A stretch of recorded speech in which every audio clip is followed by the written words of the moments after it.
Hi hi welcome back to my channel. So இன்னைக்கு வந்து வத்த குழம்பு ரெசிபி பார்க்கலாம். அதுக்கு ஒரு பேன் வச்சுக்கோங்க. இப்போ ஒரு மசாலா ரெடி பண்ண போகிறோம். அதுக்கு என்னென்ன வேணும்னா, ஒரு டேபிள் ஸ்பூன் எண்ணெய் போட்டுக்கோங்க, ஒரு டேபிள் ஸ்பூன் கடலைப்பருப்பு, ஒரு டேபிள் ஸ்பூன் உளுத்தம்பருப்பு. இது வந்து நம்ம எவ்வளோ குவான்டிட்டி பண்ண போகிறோமோ அதுக்கேற்ற மாதிரி சொல்கிறேன். ஸோ ஒரு டேபிள் ஸ்பூன் அளவுக்கு வெந்தயம், ஒரு டேபிள் ஸ்பூன் அளவுக்கு சீரகம், 1/2 டீஸ்பூன் வந்து பச்சரிசி எடுத்துக்கோங்க. அதையும் நல்லா ட்ரை ரோஸ்ட் பண்ணிக்கலாம். அதுக்கப்புறம் நான் காரத்துக்கு ஏற்ற மாதிரி ஒரு 4 வரமிளகா, 1/2 ஸ்பூன் பெப்பர் போட்டிருக்கேன். 2 டேபிள் ஸ்பூன் தனியா ஆட் பண்ணிக்கலாம், முழு தனியா. ஸோ இது எல்லாத்தையுமே வந்து நம்ம நல்லா ட்ரை ரோஸ்ட் பண்ணிக்கலாம். ஸ்லோ ஃப்ளேமில் வச்சு பண்ணிக்கோங்க. எப்போவுமே ஒரு மசாலா ரெடி பண்ணுறோன்னா நம்ம ஸ்லோ ஃப்ளேமில் பண்ணால் தான் அது கொஞ்சம் கரியாமல் இருக்கும், இல்லைன்னா வந்து தீஞ்சு போயிடும். இது கூட இப்போ வந்து நம்ம பெருங்காயம் எடுத்துக்கலாம், கட்டி பெருங்காயம். அதை வந்து அதையும் நல்லா வறுத்து எடுத்துக்கோங்க. ஸோ வறுக்கும்போது நம்மளுக்கு வந்து நல்லா பொரிஞ்சு வரும். இப்போ எல்லாமே வறுத்துட்டு ஒரு பிளேட்டில் மாற்றி ஆற வச்சுருங்க. ஆறுனதுக்கப்புறம் நல்லா ஸ்மூத் பேஸ்ட்டாக அரைச்சி எடுத்துக்கோங்க.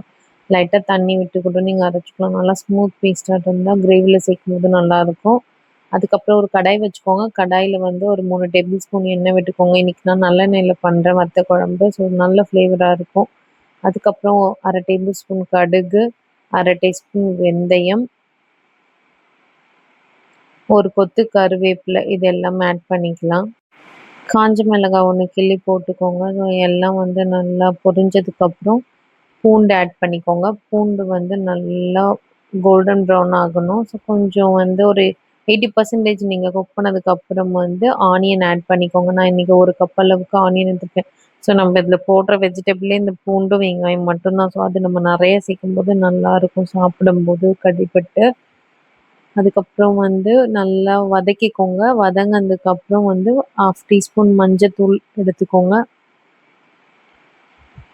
1 டேபிள் ஸ்பூன் மிளகாய் தூள், தனியாத்தூள் 2 டேபிள் ஸ்பூன் ஆட் பண்ணிக்கலாம். இது எல்லாம் நல்லா வதக்கி எடுத்துக்கோங்க. மசாலாவோட பச்சை வாசனை போனதுக்கப்புறம் நம்ம வந்து ஒரு லெமன் சைஸ் புளி எடுத்து கரைச்சி வச்சுருக்கோம். அந்த புளி தண்ணியை வந்து ஆட் பண்ணிக்கலாம். புளி தண்ணியை ஆட் பண்ணிக்கோங்க. அதுக்கப்புறம் வந்து நம்ம அரைச்சி வச்ச பேஸ்ட் இருக்குல்ல, அதையும் ஆட் பண்ணிக்கலாம். இது எல்லாம் மசாலாவோட பச்சை வாசனை போகிற வரைக்கும் நீங்கள் வந்து கொதிக்க விடுங்க. தேவைக்கேற்ற மாதிரி தண்ணி ஊற்றி நல்லா கொதிக்க விடுங்க. கொதிக்கட்டும். துண்டு வெல்லம் ஆட் பண்ணிக்கோங்க. இது டேஸ்ட் வந்து இன்னும் சூப்பராக என்ஹான்ஸ் பண்ணி கொடுக்கும். தேவைக்கேற்ற மாதிரி உப்பு போட்டுக்கோங்க. இப்போ எல்லாமே ஒன்று போல் கலந்துட்டு ஒரு 10 நிமிஷம் நம்ம வந்து கொதிக்க விடலாம். புளியோட பச்சை வாசனை, மசாலா, ராஸ்மல் எல்லாமே போய் எண்ணெய் மேலே வந்து மிதந்து நிற்கும். ஸோ மூடி போட்டு நல்லா கொதிக்க விடுங்க. இப்போ வந்து ஒரு தாளிப்பு கொடுத்துடலாம்.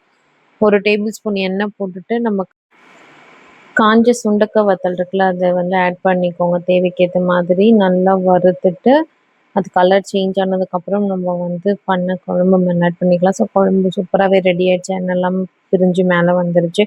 இப்போ வந்து வதக்கின சுண்டக்காவை மேலே தாளித்து கொட்டிடுங்க. தேவைக்கேற்ற மாதிரி கருவேப்பிலை வேணாலும் நீங்கள் ஆட் பண்ணிக்கலாம்.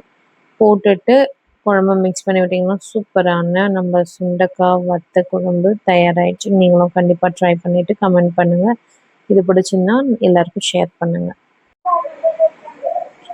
தேங்க்யூ ஃபார் வாட்சிங். இன்னொரு வீடியோவில் மீட் பண்ணலாம். பாய்.